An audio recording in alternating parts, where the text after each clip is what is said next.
नमस्कार, बाखबर में आपका स्वागत है। मैं हूं राघवेंद्र सिंह। बाखबर में आज हम बात करेंगे देश के एक ऐसे लीडर के बारे में जो 11 साल पहले भारतीय राजनीति में धूमकेतु की तरह आए थे। दरअसल भ्रष्टाचार के खिलाफ जंग लड़ने का ऐलान था। अन्ना हजारे के नेतृत्व में ये शुरुआत हुई थी रामलीला मैदान में, लेकिन 11 वर्ष बीते और भ्रष्टाचार के खिलाफ लड़ने वाले, ईमानदारी का परचम फहराने वाले केजरीवाल भी आज गिरफ्तार कर लिए गए। अरविंद केजरीवाल को देख रहे थे कि ये शायद भारतीय राजनीति में शुचिता की बात करेंगे, ईमानदारी की बात करेंगे और इस पर काम भी करेंगे। लेकिन 11 साल की अवधि कोई भारतीय राजनीति में बहुत बड़ी अवधि नहीं होती है। कह सकते हैं कि केजरीवाल सियासत के शैशव काल में थे और उसमें ही वो आरोपों में इतने घिर गए कि उनकी कैबिनेट के महत्वपूर्ण सदस्य तिहाड़ जेल के भीतर थे और आज वो भी शराब घोटाले के मामले में तिहाड़ जेल में या ईडी के बाद के सम्मन के बाद वो गिरफ्तार कर लिए गए।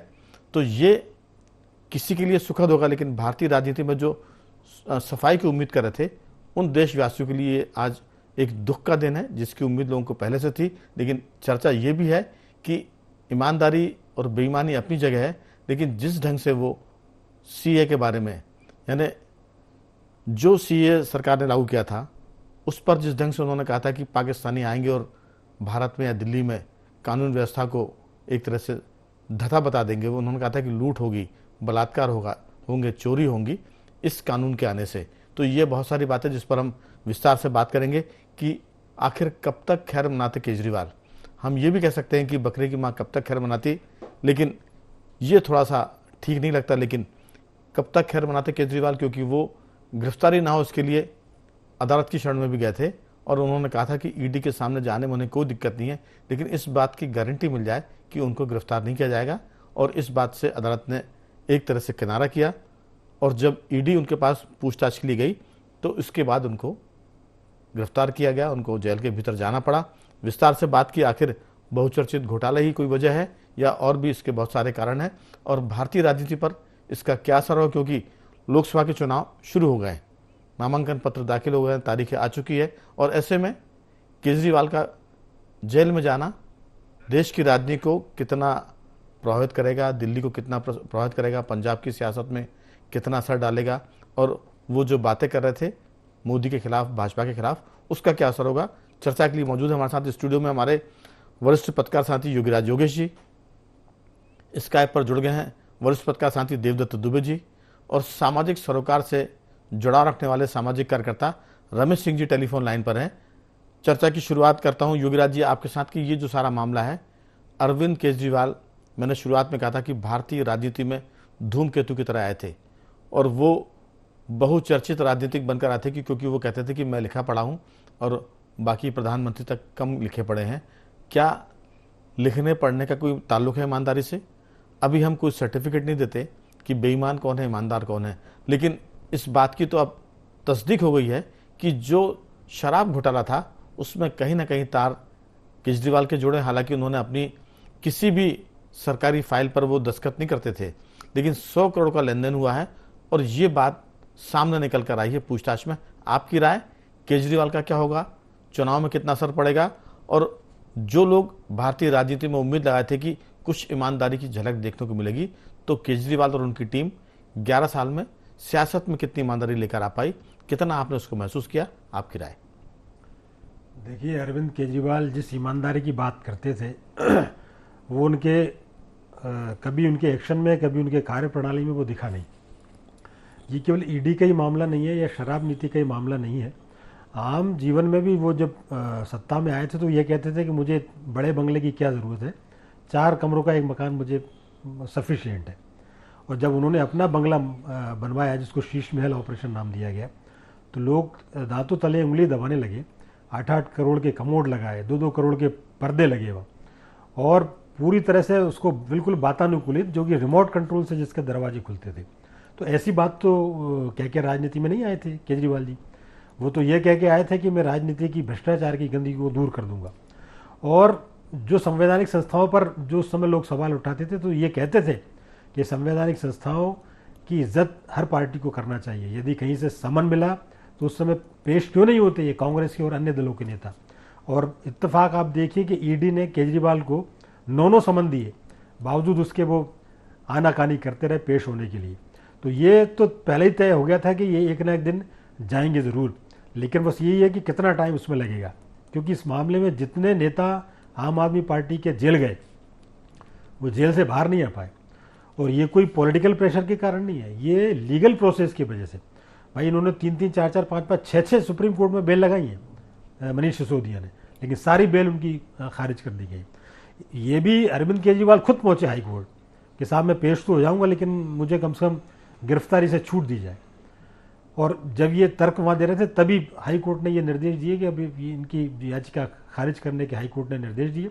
इवन हाई कोर्ट ने ये तक कहा ईडी से कि आप इनको इतना मौका क्यों दे रहे हैं, ये नौ समन देने की ज़रूरत क्या है, आप इनको गिरफ्तार क्यों नहीं करते। ये ईडी से भी सवाल पूछा गया।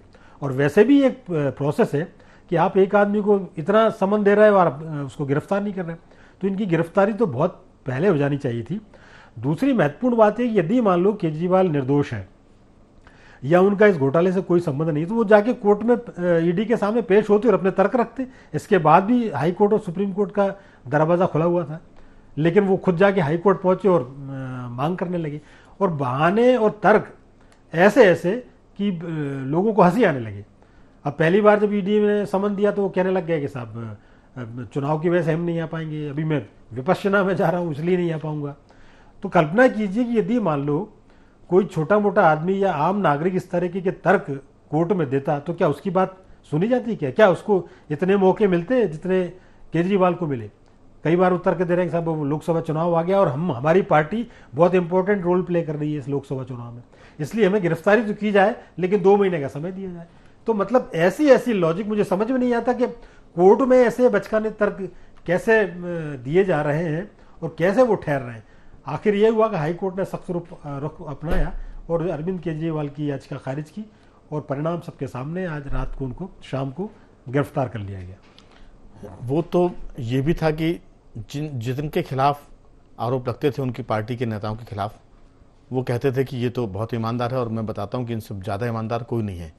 और बाद में तो वो ये कहने लगे थे कि अगर मनीष सिसोदिया का जब गिरफ्तारी का मामला आया तो उन्होंने कहा कि मनीष सिसोदिया अगर बेईमान है तो फिर हरिश्चंद्र भी हरिश्चंद्र नहीं है, ये तो वो कह रहे थे। और एक तरह से वो ईमानदारी का सर्टिफिकेट खुद ही जारी करने लगे थे। लेकिन उनके साथ के कई लोग जब अन्ना हजारे के आंदोलन में साथ हुआ करते थे, चाहे उसमें हम बात करें उनकी अपने जो वकील हैं प्रशांत भूषण की बात करें, इसके अलावा हम कुमार विश्वास की बात करें, तो ये तमाम ऐसे बड़े नाम हैं जो उनके साथ तो थे।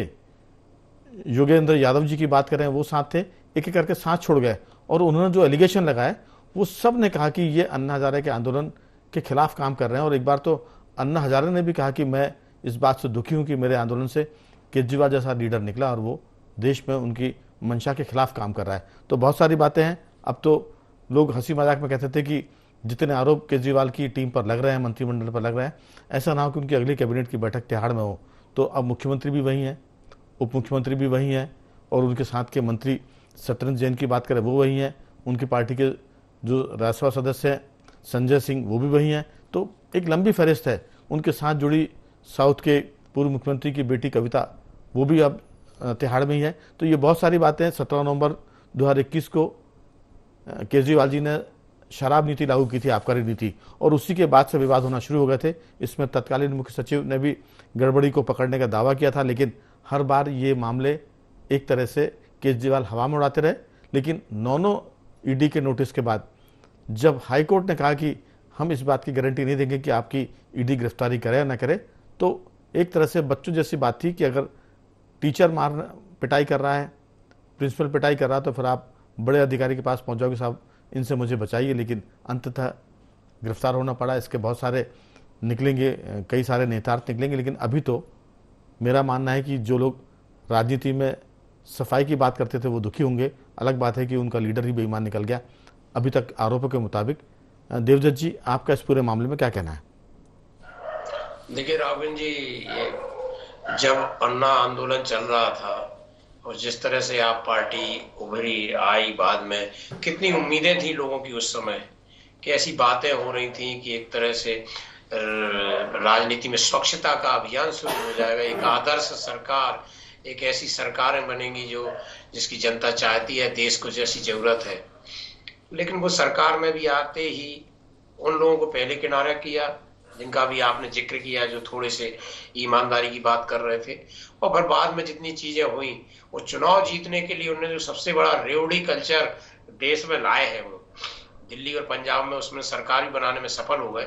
लेकिन वो भी एक तरह से धोखा था देश के कर्मठ व्यक्तियों के साथ, और उन्होंने उस कल्चर को ऐसा बढ़ाया कि अन्य दल भी उस प्रतिस्पर्धा में शामिल हो गए। लेकिन कोई ज्यादा आदर्शों की बातें करे और यदि काम उस स्तर पर ना कर पाए तो उससे क्या होता है कि भविष्य में अच्छा आदमी बातें करेगा तो जनता विश्वास नहीं करेगी। ये बिल्कुल खड़क सिंह जैसा हो जाता है।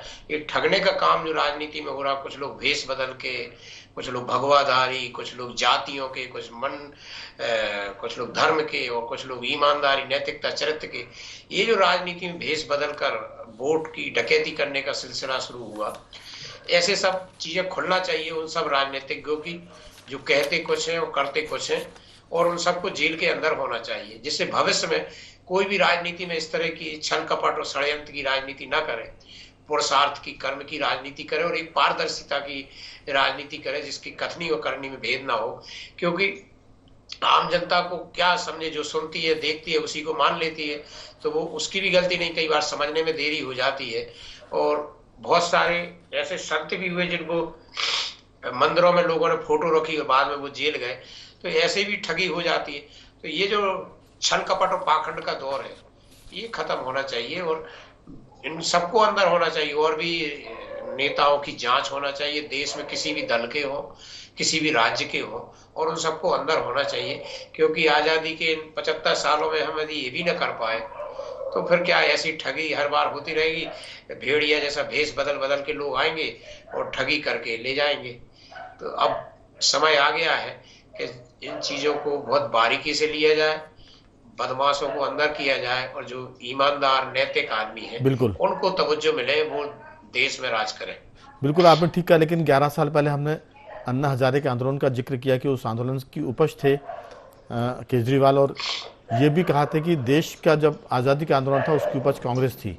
तो कांग्रेस तो 125 साल से ऊपर निकल गया, 150 साल के करीब पहुंच रहा है। लेकिन सवाल यही कि 11 साल में ही इनका ये अपेक्षा कम थी कि लोग कहते थे कि दाढ़ी में तिनका, हम कहते हैं कि केजरीवाल की मूछ में तिनका, ये भी हो सकता है, बकरे की माँ कब तक खैर मनाएगी। लेकिन लोकपाल के मुद्दे पर ये सरकार में आए थे और करप्शन के खिलाफ इनका मुद्दा था, और एक लंबी फहरिस्त जारी की थी अरविंद केजरीवाल ने।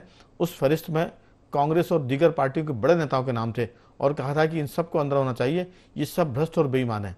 कालांतर में केजरीवाल उन सब के साथ गलबहियां करते हुए दिखे और उनसे पूछा गया कि आप जिनको बेईमान कहते थे और कहते थे कि जिनकी जगह तिहाड़ होनी चाहिए, उनके साथ तो आप मंच शेयर करते हैं, उनके साथ हाथ उठाकर आप एकता की बात करते हैं। तब उन्होंने कहा था कि मोदी को रोकने के लिए इनका साथ अभी जरूरी है। ये उनका करप्शन के साथ कंप्रोमाइज करने का एक मामला था, बड़ा उदाहरण था। और मुझे लगता है कि जो लोग राजनीति में ईमानदारी की बात करते हैं वो केजरीवाल के इस कदम से जरूर निराश होंगे। हमारे साथ रमेश सिंह जी जुड़े हुए हैं। रमेश जी, मनीष सिसोदिया, संजय सिंह, सत्येंद्र जैन और उनके बाद फर्जी अंकशीट घोटाले में एक और उनके मंत्री भी चले गए थे जेल। इसके साथ साथ कविता की हम बात करें, जो आंध्र प्रदेश के पूर्व मुख्यमंत्री की बेटी है केसीआर, वो है। अभिषेक बोइनपल्ली और बुची बाबू को भी इस मामले में गिरफ्तार किया गया। तो बड़ा मामला है ये, और सबसे दुखद ये कि ये उस मामले में ये भीतर गए हैं, अंदर गए हैं, जिस पर ईमानदारी का एक तरह का हम कह सकते हैं कि वो ठेका लेके चल रहे थे कि अगर ईमानदारी की कोई राजनीति कर रहा है तो वो आम आदमी पार्टी और उसके लीडर हैं। अभी तो उन्होंने डंके की चोट पर कहा था कि हमारे जिन नेताओं को गिरफ्तार किया गया है वो अगर बेईमान है तो फिर हरिश्चंद्र भी ईमानदार नहीं है। इस तरह के उन्होंने बड़े बोले संवाद भी दिए थे। रमेश जी, आपकी राय? जी, केजरीवाल अन्ना के आदर्शवाद की प्रयोगशाला का प्रोडक्ट है जी, और इतना सॉलिड प्रोडक्ट था कि अन्ना हजारे के आंदोलन की सेकंड इन कमांड थे केजरीवाल। और केजरीवाल ने उस आंदोलन के बाद जब राजनीति शुरू की तो शीला दीक्षित के भ्रष्टाचार की 600 पेज की फाइल जेब बाजू में लगा के दबा के घूमा करते थे और शायद है कि भारतीय राजनीति का कोई राजनेता हो जिसके ऊपर इनने भ्रष्टाचार के आरोप न लगाए हो, और बाद में जब इन पर मानहानि के मुकदमा चले तो भारतीय राजनीति में अदालतों में सबसे ज्यादा माफी मांगने वाले भी केजरीवाल थे। केजरीवाल ने जब टीम बनाई थी तो उसमें योगेंद्र यादव, प्रशांत किशोर, कुमार विश्वास, आशुतोष और भी बहुत, एक नौसेना अध्यक्ष थे, बहुत सारे दिग्गज थे, और धीरे धीरे करके इनने सबको साइडलाइन करके बाहर कर दिया। तो अब जब केजरीवाल ने जिस प्रयोगशाला से निकले थे और आज मतलब भ्रष्टाचार की जिस गंगोत्री में वो नहाते हुए पाए गए और गिरफ्तार हुए, तो आप किससे कल्पना करेंगे, किससे उम्मीद करेंगे कि वो ईमानदारी की राजनीति करेगा? ये तो इनके भ्रष्टाचार की बात हुई, लेकिन केजरीवाल ने जिन खतरनाक राजनीतिक प्रयोगों को किया है, और वो है भारतीय राजनीति में मुफ्तखोरी की राजनीति को प्रचलित किया है। वो देश की अर्थव्यवस्था को धीरे धीरे श्रीलंका और पाकिस्तान की समकक्ष ले जाकर खड़ा करेगी। मैं उम्मीद करना चाहता हूं राघवेंद्र जी कि केजरीवाल की गिरफ्तारी के बाद संभव हो कि इस मुफ्तखोरी के ट्रेंड पे कुछ अंकुश लग सके। भारतीय राजनीति का चरित्र इस तरह का हो गया है कि मतलब इस तरह का गढ़ा जा चुका है कि इसमें बिना पैसे का लेन देन किए, बिना भ्रष्टाचार किए कितनी भी कसम खा ले दो, ये उम्मीद नहीं कर सकते। अच्छा, दूसरी तरफ मैं एक बात और कहना चाहता हूं कि इसकी गिरफ्तारी को जानबूझ के केंद्र अमित शाह टाल रहे थे। उनका ये बिल्कुल कैलकुलेटेड स्टेप है कि चुनाव शुरू होने के, आचार संहिता लागू होने के बाद जब चुनाव पीक की तरफ बढ़ने वाला हो, तब केजरीवाल को गिरफ्तार किया जाए तो इनकी साख को दिल्ली और पंजाब में भी बट्टा लगे और ये चुनाव प्रचार में उपलब्ध ना हो सके। इनके 4-5 नेता तो जेल में अंदर है, अब केजरीवाल अंदर चले गए, तो आम आदमी पार्टी बिल्कुल मतलब शून्य की स्थिति में पहुंच गई। अब इसमें ऐसा कोई नेता नहीं बचा जो जेल से बाहर रह के पार्टी की कमान को संभाल सके। बिल्कुल आपने ठीक है, ये संकट भी है, ये सवाल भी कि क्या अब दिल्ली सरकार की कमान किसके हाथ में आएगी। हालांकि उन्होंने कहा है कि वो जेल के भीतर से सरकार को चलाएंगे, लेकिन ये कितना संवैधानिक होगा, कितना कानूनी होगा और कितना नैतिक होगा, इस पर भी सवाल होंगे। लेकिन योगीराज जी, एक बात है, क्या नौकरशाह थे केजरीवाल जी, और नौकरशाही के बाद जब वो सरकार में आके सत्ता चलाने लगे तो उनको जो निरंतर सफलता मिल रही थी, दिल्ली में वो 2 बार सरकार, दूसरी बार सरकार में, तीसरी बार की तैयारी कर रहे थे, पंजाब में उनकी सरकार बन गई, गुजरात में के चुनाव में उन्होंने उपस्थिति दर्ज कराई, क्या जो सियासत में उनको सफलता मिली थी उसको वो हजम नहीं कर पाए? और उसके बाद वो जिस ढंग से बयानबाजी करने लगे थे, जिस ढंग से वो सिर्फ न केवल अभद्र भाषा बल्कि गाली गलौज को छोड़कर वो सब तरह के शब्दों का इस्तेमाल करने लगे थे, और जब उनको गाली देना होती थी केंद्र सरकार को तो विधानसभा का सत्र बुलाते थे और उस सत्र में जो मर्जी आया बोलते थे। हमें लगता है कि राजनीति का जो एक भोंडापन, जो फूहड़पन था, वो भी बहुत जल्दी हमको 11 साल में केजरीवाल की तरफ से देखने को मिला, जिसकी अपेक्षा कम से कम वो लोग तो नहीं करते थे जो अन्ना और उनकी टीम से उम्मीद करते कि देश की राजनीति में ये बदलाव लेकर आएगी। तो क्या केजरीवाल सफलता को हजम नहीं कर पाए? क्या केजरीवाल की टीम कमज़ोर हो गई थी, या केजरीवाल का जो एक तरह का नकाब था वो उतर रहा है? हालांकि अभी हमने कहा कि हम जजमेंट नहीं कर रहे हैं, लेकिन जो स्थितियां हैं वो बहुत अनुकूल नहीं है, और टाइमिंग का भी मामला है, पॉलिटिकली भी उनको बहुत इसमें एक तरह का नुकसान होगा। मुझे ऐसा लगता है कि केजरीवाल ओवर एक्साइटेड थे। उनको ये लगा कि दिल्ली और पंजाब जीत ली तो वो बहुत बड़े आइकॉन देश की राजनीति के बन गए, जबकि ऐसा बिल्कुल नहीं था। दिल्ली और पंजाब की परिस्थितियों पर भी आप गौर करें तो बड़ी विचित्र बातें सामने आती हैं। पंजाब में जो आम आदमी की पार्टी की सरकार बनी, उसको लेकर तो ये कहा जा रहा है कि ये विदेशी फंडेड आतंकवादियों की सरकार है, ये तक आरोप लगे, और इसलिए वहाँ एक तरफा जीत आम आदमी पार्टी की हुई। मैं इसमें एक चीज़ जोड़ूंगा, उनके जो बचपन के दोस्त हैं कुमार विश्वास, जो साहित्यकार भी हैं, कवि भी हैं, आम आदमी पार्टी के फाउंडर मेंबरों में रहे, उनका कहना यह था कि एक बार केजरीवाल ने उनसे कहा था कि या तो वो पंजाब के मुख्यमंत्री बनेंगे, या तो वो पंजाब के मुख्यमंत्री बनेंगे, और ऐसा नहीं हो पाता है तो वो खालिस्तान के प्रधानमंत्री बनेंगे। और उसके बाद उन्होंने ये भी कहा था कि खालिस्तान समर्थकों के साथ केजरीवाल की बैठकें होती थी, और एक बार तो उन्होंने इस मामले में उनको रंगे हाथों भी पकड़ा कि वो खालिस्तानी समर्थकों के साथ बैठ के कर थे इलेक्शन के पहले। जब उन्होंने सवाल किया कि अरविंद तुम ये क्या कह रहे हो, तो कुमार विश्वास कहते हैं कि उन्होंने कहा कि भाई राजनीति में सब करना पड़ता है। तो ये सब बातें तो ऑन कैमरा कुमार विश्वास ने की है कि किस तरह से केजरीवाल राजनीति में सत्ता हासिल करने के लिए कितना नीचे तक फिसलते जा रहे थे। जी नहीं, केजरीवाल ने तो कुमार विश्वास ने तो ये तक चैलेंज दिया था कि मेरी यदि बात में यदि लगता है किसी को तो वो साबित करे कि मैं केजरीवाल के बारे में ऐसा बोल रहा हूँ। पंजाब पुलिस ने मुकदमा भी दर्ज किया था, वो अरेस्टिंग करने के लिए, उनकी गिरफ्तारी के लिए भी पंजाब से दिल्ली आ गई थी। ये भी इसमें खबर थी बीच में। जी बिल्कुल। और उनकी पूरा कार्यप्रणाली ये बताती है केजरीवाल जी कि वो अपने ट्रैक से ही हट गए थे। जी जिस भ्रष्टाचार की बात दूर करने की बात वो करते थे, वो खुद भ्रष्टाचार में आकर डूब गए।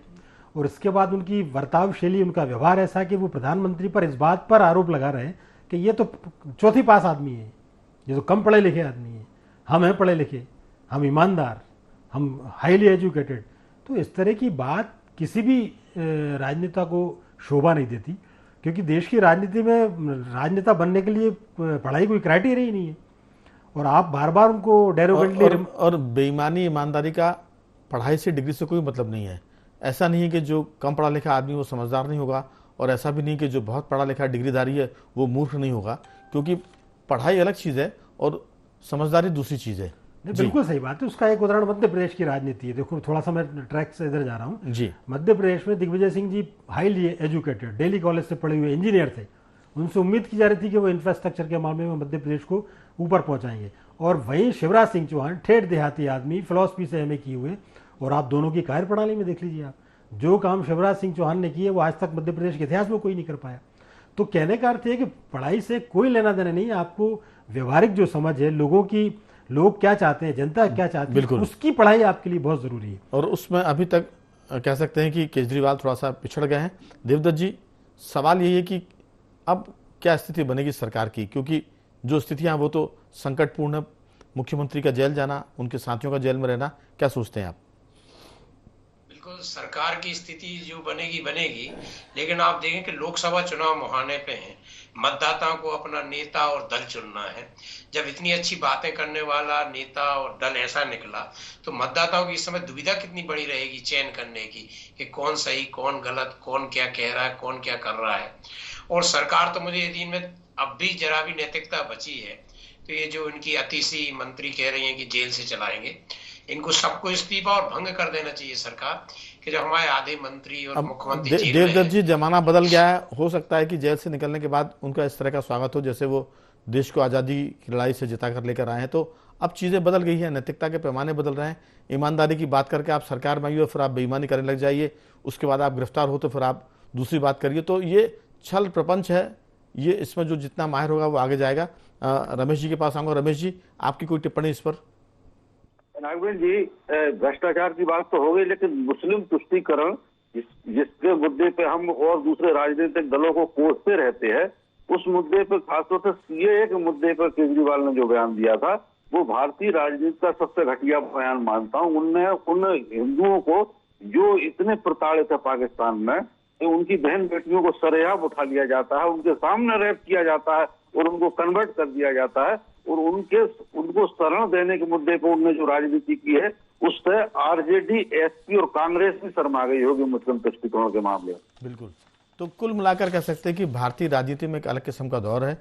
आपको बता दें कि 17 नवंबर 1921 को दिल्ली सरकार ने, केजरीवाल की सरकार ने नई आबकारी नीति लागू की थी। इस पर शराब नीति के सरकारी खजाने को 144.36 करोड़ रुपए का नुकसान होने का आरोप लगा था। ये तो नुकसान की बात थी। 100 करोड़ की रिश्वत के लेन देन के भी कुछ चर्चाएं इसमें थी। ईडी इस पर जांच कर रही है, आगे इसमें जांच बढ़ेगी। लेकिन आज की पूरी चर्चा इस पर केंद्रित थी कि ईमानदारी का झंडा लेकर चलने वाले केजरीवाल और उनकी टीम बेईमानी के आरोप में तिहाड़ में है।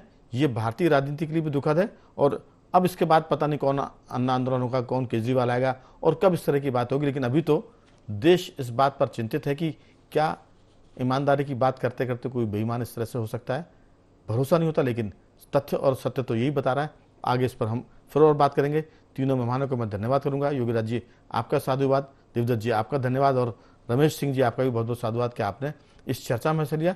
कुल मिलाकर केजरीवाल कब तक खैर मनाते, ये आज गिरफ्तारी के बाद साबित हुआ कि उनको जेल जाना ही पड़ा। बाखबर में आज सिर्फ इतना ही। बने रहिए हमारे साथ और देखते रहिए IND24।